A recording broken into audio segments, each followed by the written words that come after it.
Sobre el poder del pecado y lo que causa que cese el pecado, San Isaac el Sirio. Sobre el poder del pecado y lo que causa que cese el pecado, homilía 32 de las homilías ascéticas de San Isaac el Sirio.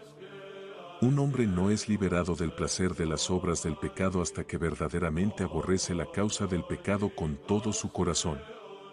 Esta es la lucha más feroz, la lucha que resiste al hombre hasta la sangre, en la cual se prueba su libre albedrío en cuanto a la unidad de su amor por las virtudes. Este es el poder que algunos llaman atracción y batalla encarnizada, y por su olor la miserable alma se debilita debido a la intensa provocación que yace en ella. Este es el poderoso poder del pecado por el cual el enemigo quiere perturbar las almas de los castos y forzar los movimientos puros de sus almas a experimentar lo que nunca habían experimentado de ninguna manera. Aquí es donde manifestamos nuestra paciencia, mis amados hermanos, nuestra lucha y nuestro celo, porque este es el tiempo de la contienda invisible en la cual se dice que el orden monástico siempre sobresale. Si el intelecto recto no se guarda a sí mismo con seguridad, será rápidamente confundido por su encuentro con esta guerra. Oh Señor, fuente de toda ayuda en estos tiempos, los tiempos del martirio. Tú eres poderoso para sostener las almas de aquellos que con alegría se han desposado contigo, el esposo celestial, y que conscientemente con motivaciones sinceras y no por duplicidad han hecho los votos de santidad. Por lo tanto, concédeles poder para derribar con audacia las murallas fortificadas y toda cosa alta que se exalta contra la verdad, para que no pierdan su objetivo debido a la violencia irresistible e imparable de ese momento cuando uno debe luchar hasta la sangre en este tiempo de feroz conflicto.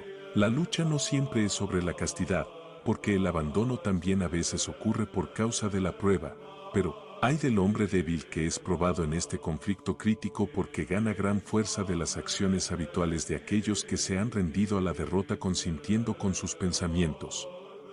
Estén en guardia contra la ociosidad, oh amados, porque oculta una muerte segura, así como sin ella un monje no puede caer en manos de aquellos que se esfuerzan por esclavizarlo. En ese día, Dios no nos juzgará por la salmodia ni por la negligencia de la oración, sino porque al abandonarlas hemos abierto nuestra puerta a los demonios. Siempre que encuentran espacio, entran y cierran las puertas de nuestras cámaras internas y de nuestros ojos no éticos. Entonces, logran tiránicamente e impuramente en nosotros aquello que somete a sus perpetradores al juicio divino y los castigos más severos. Así nos convertimos en cautivos porque hemos abandonado pequeñas cosas que, sin embargo, hombres muy sabios consideran dignas de atención por amor a Cristo. Como está escrito, el que no somete su voluntad a Dios la someterá a su adversario. Por lo tanto, debes considerar estas cosas que te parecen tan pequeñas como un baluarte contra aquellos que se esfuerzan por capturarnos en el espíritu de la revelación.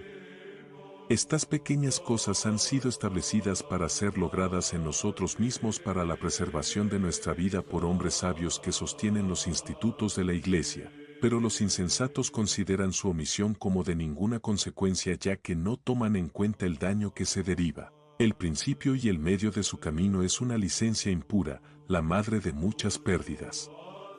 Es más conveniente esforzarse por no abandonar estas pequeñas cosas que hacer lugar para el pecado a través de una vida espaciosa, porque el fin de la libertad inoportuna es la esclavitud absoluta. Mientras tus sentidos estén vivos a cada ocurrencia, entiende que estás espiritualmente muerto, porque la quema del pecado no estará ausente de todos tus miembros y la paz no podrá asentarse en tu alma. Si en tal condición un monje dijera en su corazón que está vigilante, entonces no desea saber cuándo está siendo abofeteado. Quien engaña a su compañero merece la maldición de la ley, pero cuando un hombre se engaña a sí mismo, ¿qué excusa dará por ser consciente de la maldad del acto y fingir ignorancia de que no lo sabe? Por esta razón comienza a ser centrado por su conciencia y esto le resulta problemático porque sabe de lo que pretende ser ignorante. A veces un hombre puede cortar las pasiones y estar en paz debido a su distancia de ellas y se regocija de que hayan cesado. Sin embargo, no puede extirpar las causas de las pasiones. Por esta razón somos tentados contra nuestra voluntad cuando es por las pasiones que estamos afligidos, pero atesoramos sus orígenes y los queremos permanecer en nosotros. No deseamos el pecado, pero con placer aceptamos las causas que lo traen sobre nosotros. Por esta razón, las segundas, por su actividad, se convierten en las fuentes de las primeras. El hombre que ama los orígenes de las pasiones es un esclavo involuntario y contra su voluntad está esclavizado a las pasiones. Quien odia sus pecados dejará de pecar y quien los confiesa recibirá el perdón. Es imposible para un hombre abandonar el hábito del pecado si no adquiere primero un odio por el pecado y es imposible recibir el perdón antes de una confesión de iniquidades. Con la última hay verdadera humillación y con la primera hay remordimiento que surge de la vergüenza que se adhiere al corazón. Si no odiamos aquellas cosas que son censurables, no podemos oler el hedor de su actividad y mientras las llevemos en nosotros mismos no podremos percibir su mal olor. Por lo tanto, hasta que te deshagas de aquello que es impropio, no comprenderás la desgracia que te enreda ni la vergüenza que surge de ello. Pero cuando veas o lleves la carga en otros, entiende el deshonor que te cubre y retírate del mal y de inmediato comprenderás su mal olor, porque si no te retiras, nunca lo aprenderás. Más bien, te pondrás su hedor como una fragancia hermosa y considerarás la desnudez de tu vergüenza como un velo de gloria. Bendito sea el hombre que se ha retirado de esta oscuridad y que se ve a sí mismo, porque dentro de ella la visión clara y el discernimiento no pueden operar. ¿Cómo podría el discernimiento nublado de tal hombre distinguir lo que es necesario? Bendito sea el hombre que ha dejado la pesadez de su embriaguez y que ha entendido su propia depravación insaciable al verla en otros, porque entonces conocerá su propia vergüenza. Pero mientras un hombre lleve en sí mismo la embriaguez de sus pecados, todo lo que hace le parecerá hermoso a sus ojos. Porque cuando la naturaleza deja su orden legítimo, no importa si está embriagada con vino o con lujurias, ya que ambas la alejan de su estado adecuado y ambas producen una inflamación idéntica en el cuerpo. Los medios pueden ser diferentes, pero la mezcla resultante es la misma y el desorden es idéntico. Las diferentes causas no son iguales, pero en sus receptores no hay distinción. Todo descanso es seguido por una dificultad y toda dificultad soportada por Dios es seguida por descanso. Todo lo que hay en este mundo está sujeto a cambio y, además, un hombre sufre cambios de maneras contrarias, ya sea en esta era o en la era venidera o en el momento de su partida. Y esto es especialmente cierto con respecto al placer que proviene de la licencia y el sufrimiento que un hombre soporta por el bien de la santificación y que se opone a ese placer. Ahora, Dios provee en su compasión que un hombre probará este castigo ya sea mientras está en el camino o cuando llega a su fin. Entonces, por razón de sus ricas misericordias, un hombre pasará por el castigo como una especie de recompensa y descanso como una prenda, porque Dios no retiene los salarios del bien hasta la última hora. En cuanto al mal, sin embargo, si retiene sus salarios, porque está escrito que quien es castigado aquí consume su propio gehenna. Cuidado con la libertad que procede en la esclavitud del mal. Cuidado con la consolación que precede a la guerra. Cuidado con el conocimiento que se adquiere antes de un encuentro con las tentaciones, pero especialmente cuidado con el ardiente amor que es previo a la finalización del arrepentimiento. Si todos somos pecadores y ningún hombre es superior a las tentaciones del pecado, es ciertamente cierto que ninguna virtud es más preeminente que el arrepentimiento, porque un hombre nunca puede completar la obra del arrepentimiento. Siempre es adecuado para cada pecador y hombre justo que desea obtener la salvación. No hay límite para la perfección, porque incluso la perfección de los perfectos es verdaderamente sin finalización y por esta misma razón el arrepentimiento no está limitado ni por periodos de tiempo ni por obras hasta la muerte de un hombre. Recuerda que todo placer es seguido por disgusto y amargura como compañeros inseparables.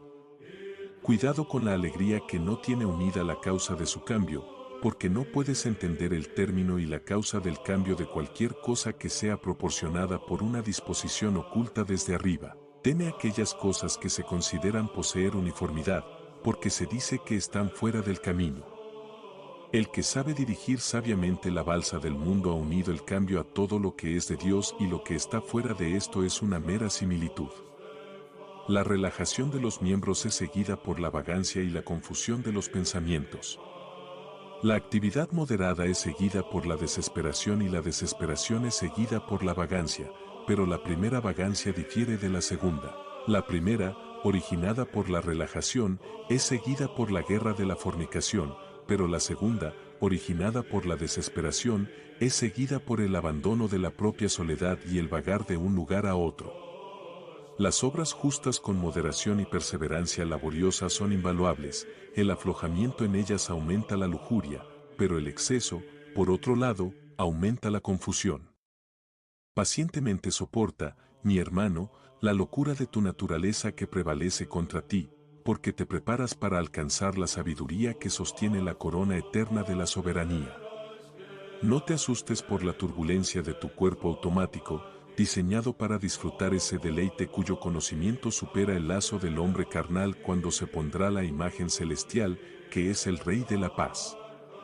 No te preocupes por el cambio y la turbulencia de la naturaleza, porque la dificultad causada por esto rápidamente pasa del hombre que la acepta con gusto. Las pasiones son como perros que pasan su tiempo ante las carnicerías, huyen al sonido de la voz de un hombre, pero si se les deja desatendidas, atacan como grandes leones. Doma cada pequeño deseo, no para que no ponderes sobre la vehemencia de su ardor, porque la paciencia mostrada por un corto tiempo con respecto a asuntos pequeños dispersa el peligro de los grandes. Es imposible superar grandes males si no dominas los menores. Recuerda, oh hermano, ese estado en el que serás encontrado por el cual la mortalidad es rota y que no tiene parte en la vida que sigue su curso y se mantiene mediante humores. En ese estado no hay calor de la constitución que, por los encantos de los placeres, causa dificultades para la naturaleza infantil. Pacientemente soporta el trabajo de la lucha en la que has sido llevado por prueba, para que puedas recibir una corona de Dios y, habiendo pasado de este mundo, puedas encontrar descanso. Recuerda también ese descanso que no tiene fin, esa vida sin encantos, ese estado perfecto, ese modo de vida inmutable y esa cautivadora y compulsiva cautividad del amor divino que domina la naturaleza, de las cuales cosas podemos ser considerados dignos por la gracia de Cristo, a quien con el Padre sin origen y el Espíritu Santo, sea la gloria ahora y siempre y por los siglos de los siglos. Amén.